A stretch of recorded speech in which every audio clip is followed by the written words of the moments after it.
Hey everybody, welcome back to another movie review. Hope you guys have been enjoying the content on the channel as of late.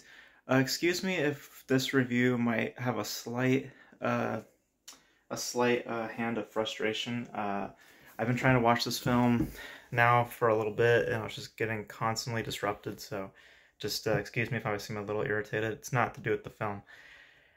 It just has to do with just the many attempts of trying to watch said film.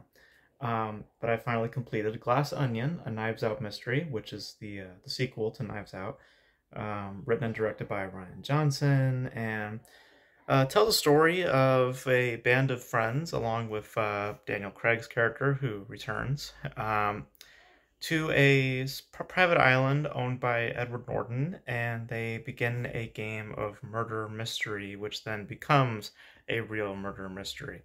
Um, so, the original Knives Out, I had a lot of fun with. I thought that the way that it was written, I thought was very engaging, and I felt that the ensemble itself was also fairly entertaining. And um, I think that it was just, a very fun adventure. I feel like that's the way that I can put it.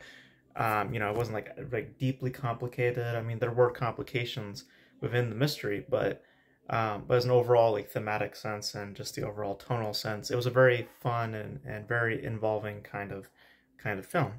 And mostly it stems from its screenplay and from the performances to a degree. Um, with Glass Onion, I feel that it's half of that. The screenplay is still pretty good. I do have I do have my issues in terms of the revelation of what like who did what. I felt that it was something that you expected, and then the film decides to subvert those expectations with a distraction, and then it comes back to what you expected in the first place.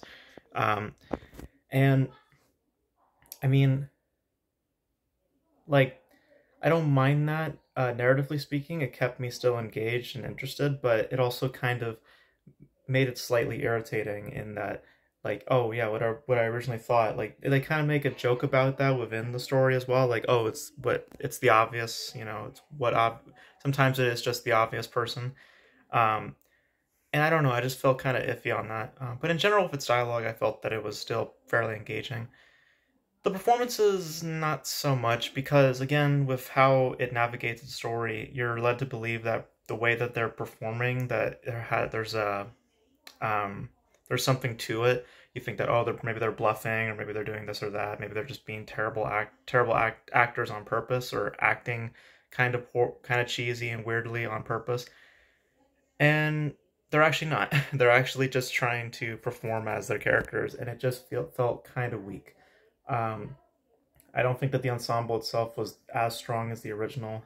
Um, I mean, Daniel Craig, I see is having a lot of fun with this, and um, I could see that in general the cast is having fun with it as well. But in terms of the interplay, in terms of them each with playing off of each other, I just didn't really find them as engaging as the original cast in the first one.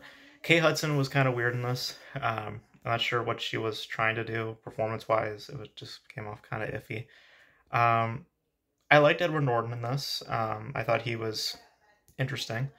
Um, but what this film amounts to, which kind of hurts the characterization a little bit, is a lot to do with the tragedies of sellouts and the obviously, greed and all those sort of things, kind of cliches that you find in noirs once you get to understand the revelation of what has happened, figuring out who done it.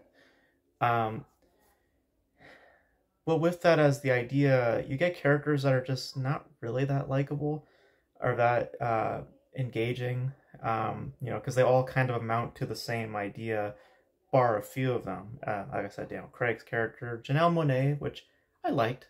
And I liked won't spoil what, but there's something to her character that I found interesting. Um, so, um, and I like Edward Norton too, because he plays what you expect him to be. Um, and it's, like I said, I wish that the navigation of said story did not how do I put this? Like, but they throw you an idea and then they take away that idea in favor of just, oh, we're just gonna go with the obvious choice, you know. And the movie tries to make that a point, and you know, I just feel that it comes across kind of, how does it, like, it doesn't feel earned, you know. It feels like, oh, okay, we're going with the obvious choice, you know. Um, but I think that it's written fairly well. I think that some of the performances are interesting, like Daniel Craig and all that sort of stuff.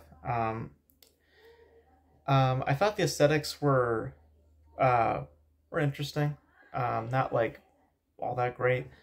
Um, so for what it is, it's good, but not particularly great. It's not as good as the original. I think that the writing is not as strong as the original, but still good. I think that's the standout element again. The performances are just not as great. The ensemble is not as tight. I felt that the characterization kind of takes away from the people that were watching. And I don't like the, you know, setting up the expectation and then subverting it and then going back to the original expectation. You know, I don't really like that tactic. I felt that that just kind of undermined a lot of the setup, and a lot of the just build up. It was just like, oh, okay, so it was what I originally thought to begin with, you know? Like, you know, I don't know. Just I was what I thought was going to happen, I actually thought did, you know, even though I would still say like, oh, it's obvious. Like it would have been more engaging in that front, but then it goes back to what you thought at the very, very beginning, you know. Um, like I don't know. I didn't like the navigation of said story. I wish that they actually went for something a little bit more um, complicated than the obvious choice, you know. So um, so it's good, but not great. Um, and it has the same, like in terms of its screenplay, it is strong, but not as strong. It's like it's a lesser version of the original. If I think that's the best way I can put it. Um, in terms of performances, in terms of screenplay, in terms of overall navigation, it's like a lesser version of the original, um, which is, you know, kind of normal for sequels. So it's, if there's anything that you get right with Glass Onion, it is quality. It is a lesser film than the original, and it's not as great as the original. Um, and I wish they didn't navigate the way that they did, because you kind of, you know, pretty early on who did it, and then the film decides to go for a bigger idea, and then it goes back to what you thought of originally. You know, like kind of throwing you off the tracks. But I don't know. I don't know. I just didn't find that navigation all that um, investing. More or less irritating. So that's my thoughts on Glass Onion. I thought it was good, but not great. But you guys know your thoughts on Glass Onion. Did you guys like it? Did you guys hate it? And that's it for me. Hope you guys enjoyed this video. Hope you guys are having an awesome holiday season. Keep safe and all that kind of stuff. And that's going to be it for me. Hope you guys enjoy this review, and I'll catch you guys in the next one.